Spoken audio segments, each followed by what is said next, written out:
तो दोस्तों आज हम एक्सप्लेन करने वाले हैं हाल ही में आई मूवी देवरा को। कहानी की शुरुआत होती है 1996 के क्रिकेट वर्ल्ड कप से, जो भारत में होने वाला होता है, जिसके लिए एक हाई लेवल मीटिंग रखी जाती है, जहां वे दया और यति नाम के दो भाई जो एक आर्म वेपन डीलर होते हैं उन्हें पकड़ने की बात करता है और उन्हें पता चलता है कि वे कोई बड़ा हमला करने की फिराक में हैं। शिवम नाम के एक ऑफिसर को यति और उसके भाई दया को ढूंढकर पकड़ने का ऑर्डर मिलता है। शिवम भेष बदल कर दया के एक आदमी को पकड़ लेता है, जो दया के बारे में बताता है कि वह मुरुगा नाम के एक पॉलिटिशियन और स्मगलर से मिलेगा जो रत्नागिरी के पहाड़ों के पास है। शिवम डीएसपी तुलसी से मिलता है, जो उसे बताता है कि मुरुगा मर चुका है और उसे रत्नागिरी जाने को कहता है। शिवम रत्नागिरी जाता है एक डीलर बनकर। वहाँ वह रत्नागिरी के एक गांव के मुखिया भेरा से मिलता है और उसे इलीगल स्मगलिंग करने के लिए धमकाता है, जिससे वह कैसे भी करके यति से मिल पाए, लेकिन भेरा उसे वहाँ से भगा देता है। तभी नाव में उन्हें सिंगप्पा नाम का एक आदमी मिलता है, जिसे शिवम एक डायमंड की रिंग देने का लालच देता है कि वह कुछ जानकारी दे दे, लेकिन सिंगप्पा उस रिंग को पानी में फेंक देता है। शिवम पानी में कूद जाता है। पानी में जाकर वो वहाँ का नजारा देखकर दंग रह जाता है। वह देखता है कि पानी के नीचे सैकड़ों कंकाल खड़े हैं। वह डर के मारे बाहर आ जाता है और उसके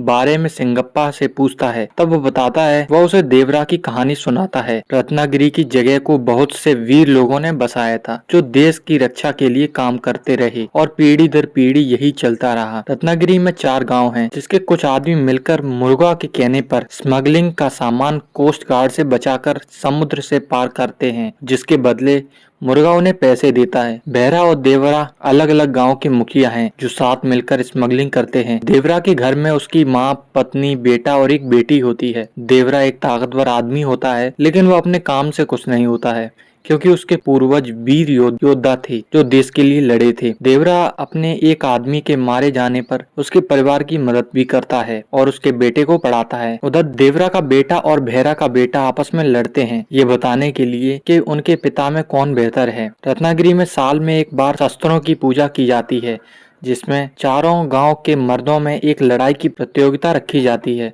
जो जीतता है उसे वे शस्त्र दे दिए जाते हैं। ये इसे एक वरदान की तरह देखते हैं और इसमें हर बार देवरा ही जीतता है, लेकिन वह हर गांव को शस्त्र देता है। वह चाहता है कि लड़ने की बजाय वे आपस में बांट लें, लेकिन भेरा नहीं मानता। तो फिर लड़ाई होने लगती है और लड़ाई में देवरा ही जीतता है, लेकिन वह जीते हुए शस्त्रों को एक दूसरे गाँव को दे देता है, जिसने अभी तक कोई लड़ाई नहीं जीती थी। एक रात देवरा को सपना आता है कि वह कुछ लोगों को मार रहा है और समुद्र लाल हो गया है। अगले दिन भैरवा का दोस्त जो मर गया था, उसका बेटा सैर पढ़ने जा रहा होता है एक बस से। तभी बस पर लोग अटैक कर देते हैं, जिसमें वह लड़का भी मारा जाता है, जिससे देवरा बहुत दुखी हो जाता है। फिर एक दिन एक शिप से स्मगलिंग करते समय वे कोस्ट गार्ड द्वारा पकड़े जाते हैं, जहां ऑफिसर उन्हें उस स्मगलिंग के अंदर रखे माल के बारे में बताता है कि उनमें इलीगल वेपन रखे होते हैं, जिसकी वजह से उसके दोस्त का लड़का भी मारा गया था। ये बात सुनकर देवरा के होश उड़ जाते हैं। आगे वह कहता है कि उसके पूर्वजों की वीर गाथाएं याद करते हैं लोग, लेकिन तुम लोग देश के खिलाफ काम करते हो। लेकिन भेरा को इससे कोई मतलब नहीं होता है और वह उन कोस्ट गार्ड वालों को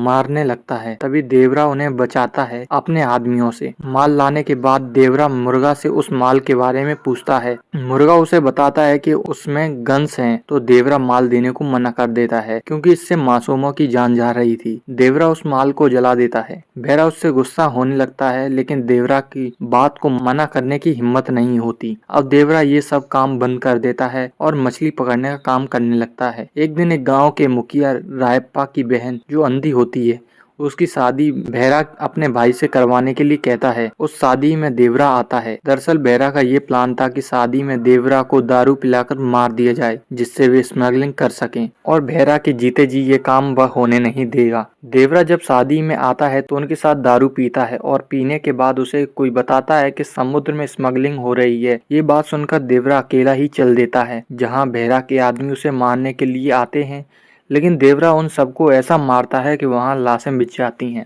और एक बड़े पत्थर पर खून से लिख देता है कि वह जा रहा है समुद्र में स्मगलिंग करने वालों को मारने और देश की रक्षा करने। अब किसी गांव वाले में हिम्मत नहीं होती कि वह समुद्र में स्मगलिंग करने जाए कि कहीं देवरा उन्हें मार न दे। अब हमें दिखाया जाता है 12 साल बीत गए हैं, देवरा अभी भी नहीं लौटा है और उधर भेरा ने नए नए युवाओं की एक फौज तैयार कर रखी है जिन्हें वह ट्रेनिंग देता है स्मगलिंग करने की, और अगर देवरा आ जाए तो उसे मार देना है। भेरा भी इसी इंतजार में है कि जब देवरा की मां मरेगी तब तो देवरा जरूर आएगा। अब हमें देवरा का लड़का वारा दिखाया जाता है जिसकी शक्ल अपने पिता देवरा जैसी ही है, लेकिन वह देवरा से बिल्कुल उल्टा था। वारा एकदम डरपोक होता है। वह अपने घर पर जाता है। वह देखता है कि घर वाले आज भी इसी उम्मीद में हैं कि देवरा एक दिन जरूर आएगा, लेकिन वह बारा उन्हें समझाता है कि देवरा जा चुका है और अब वह नहीं आएगा। गांव में बारा की एक बचपन की दोस्त थंगम होती है जो बहुत खूबसूरत होती है, जिसकी वजह से उस गांव में किसी की शादी नहीं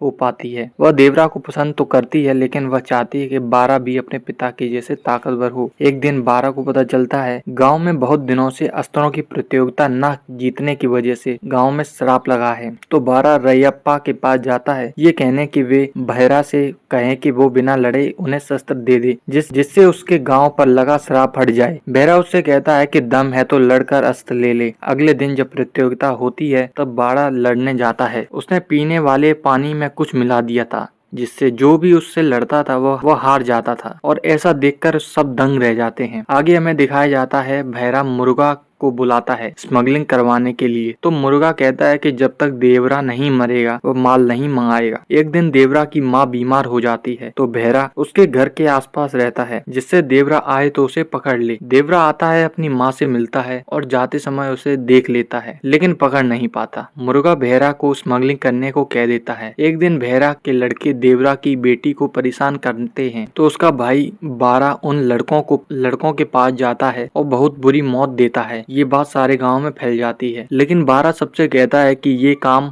उसका नहीं है, शायद देवरा आया होगा। बारा भैरा के पास जाता है कि वह ये काम नहीं कर सकता, शायद देवरा आया होगा। भैरा बारा से कहता है कि उसे उसकी फौज में शामिल होना होगा और स्मगलिंग करनी होगी और देवरा को मारना होगा। बारा उन लड़कों के साथ देवरा को मारने जाता है, तभी वहां देवरा आ जाता है और सबको मार देता है। तब हमें पता चलता है कि देवरा तो पहले ही मर चुका था, ये तो बारा था जो देवरा के नाम पर सबको मारता था। बारा तट पर पहुंचकर खुद को भी मार लेता है और ये बात सिंगप्पा भी जानता था। अब जब शिवम सिंगप्पा से पूछता है कि देवरा को किसने मारा था तो वो बताता है कि देवरा ने अपने ही बेटे से उसको मारने को कहा था, जिससे ये मौत का खेल खत्म हो जाए, और आगे की कहानी अगले पार्ट में दिखाई जाएगी। तो दोस्तों कैसा लगा हमारा ये एक्सप्लेनेशन हमें कमेंट में बताएं और हमारे चैनल को जरूर सब्सक्राइब करें। धन्यवाद।